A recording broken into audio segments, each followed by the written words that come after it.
चला तर तुम्हाला आज दाखवतो उपीट कसं बनवायचं। उपीट करायसाठी तुम्हाला साहित्य दाखवतो काय काय लागते। हा आपला रवा, हा बारीक रवा आहे, तुम्ही जाडा पण घेऊ शकता।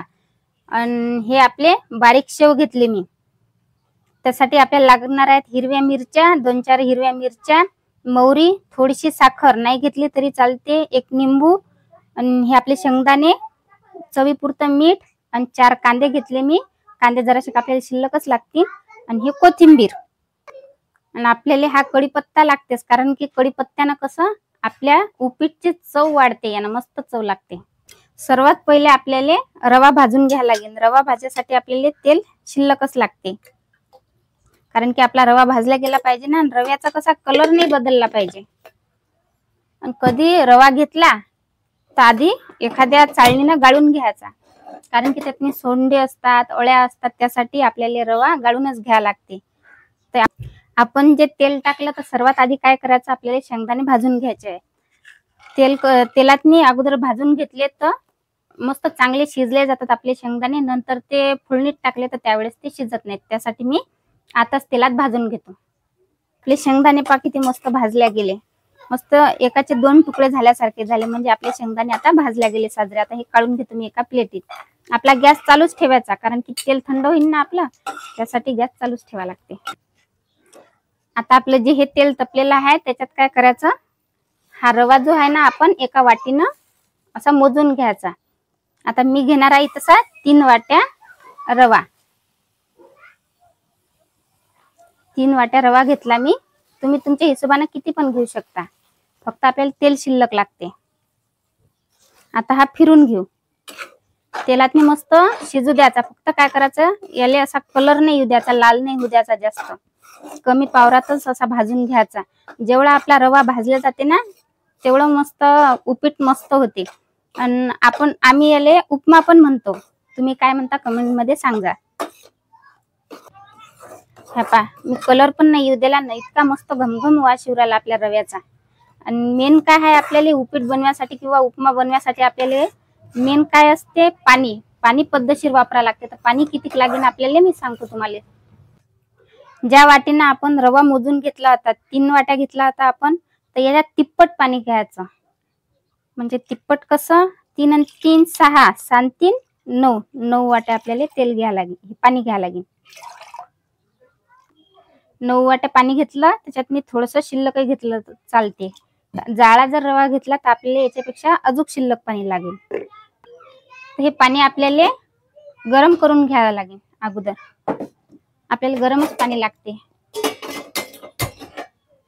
एका इकडे आपलं पाणी गरम होईपर्यंत आपण फोडणी देऊन देऊ। फोडणीसाठी कसं, फोडणी द्यायची असली तर आपल्याला पातेलं किंवा कढई आपल्याला मोठीच घ्यायला लागेल, कारण की आपला जो रवा असते तो पाण्यानं फुगते आपला रवा। आपल्याला तेल शिल्लक लागेल, काऊन आपण जे पोह्याला तेल घेतो ना त्याच्यापेक्षा आपल्याला डबलनच तेल लागते। जेवढं तेल घेतलं शिल्लक तेवढा आपला उपमा चांगला होते। मिरच्या कापून घेऊ, मस्त असे बारीक बारीक तुकडे करून घेऊ। नंतर कांदे पण कापून घेऊ, आपल्याला कांदे बारीक बारीकच लागतील, बारीक करा लागतील असे। हे पहा असे बारीक बारीक आपल्याला उपम्यासाठी बारीक बारीक लागते। आणि हाताने असे चोळून घ्यायचे, काय होते, हाताने चोळले की मोकळे मोकळे आपले कापलेले कांदे मोकळे मोकळे होतात। आपलं तेल पण तपलं ना, आता कोथिंबीर पण कापून झाली, निंबू पण कापून घेतलं। आता सर्वात आधी काय करायचं, चालूच आहे ना गॅस, पहिल्यांदा पाहू आपलं तेल तपलं की नाही तपलं तर, कारण की मोहरी साजरी अशी तळतळली पाहिजे। हा तपलं आपलं तेल, जेवढी मोहरी मस्त कळकळली तेवढी साजरी लागते, नाही तर मग काय होते, ते दाताखाली येते, चव चांगली नाही लागत। मग त्याच्यावरच आपला हा कढीपत्ता टाकून घ्यायचा, हा कांदा पण टाकून घ्यायचा आणि फिरून घ्यायचा। कांद्याला काय करायचं, जास्त लाल नाही होऊ द्यायचं, फक्त असा मऊसूत झाला पाहिजे। मऊसूत झाला की एकदम मस्त लागते आपला उपमा।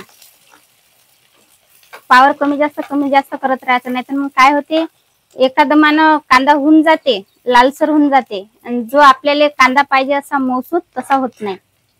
थोडा थोडा पावर कमी केला मी, हे पहा।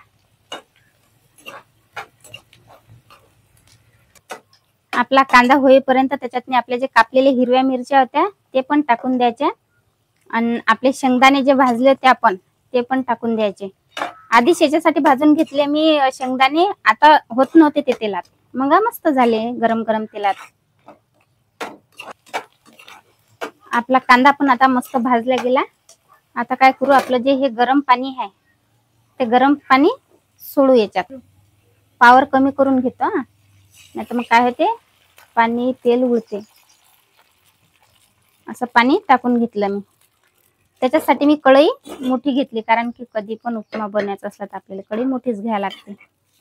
पावर वाढून घेऊ. आता याला एक उकळी येऊ दे मस्त. आता हे मस्त उकळी आली. आता याच्यात मी थोडंसं साहित्य टाकून घेऊ आपण. चवीपुरतं जेवढं आपल्याला मीठ लागलं तेवढं मीठ असं टाकून घ्या. आणि थोडीशी आपण साखर जे घेतली होती, तुम्हाला घ्यायची तर घेऊ शकता, नाही घ्यायची असेल तर घेऊ पण नाही शकत. मी थोड्यासारखी टाकली. आणि त्याच्यावरच आपली जे हे कोथिंबीर आहे ते आत्ताच टाकून घेऊ. अशी टाकून घेतली. आता काय करायचं, चम्मच बाजूने ठेवून द्यायचं.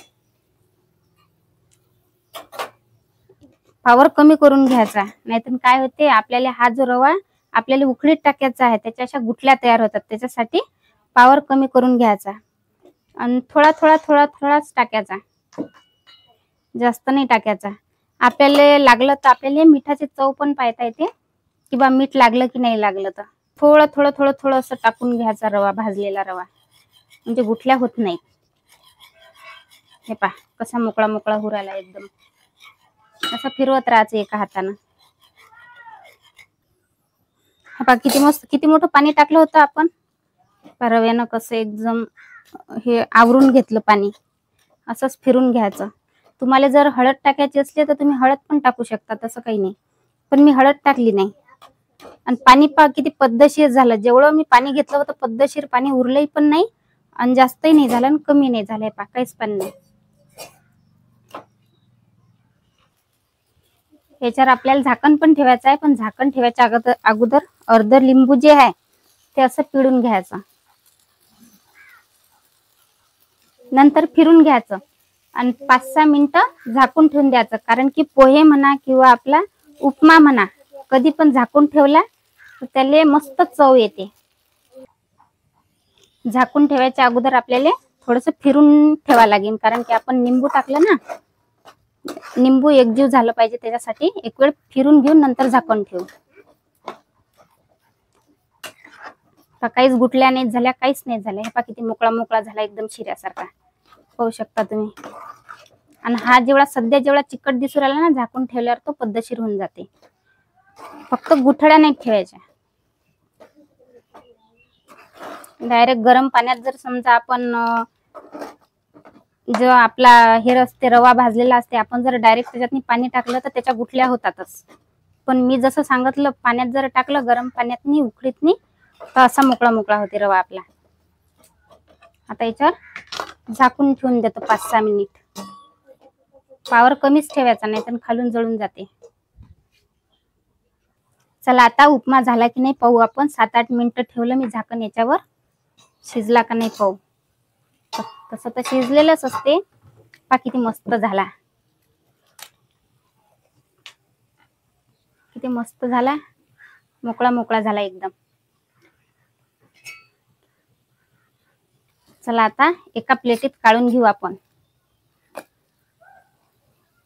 आपल्याला खायचं आहे ना, त्याच्यासाठी एका प्लेटीत काढून घेतला. हे आपलं निंबू तर पाहिजेच, निंबाशिवाय मजाच येत नाही. याच्यावर थोडस असे शेव टाकायचे. गरम गरम मस्त उपमा आणि गरम गरम चहा एकच नंबर लागते. आणि करून पहा, खाऊन पहा कसा झाला. नक्की कमेंट करून नक्की सांगा. व्हिडिओ आवडला असेल तर लाईक करा.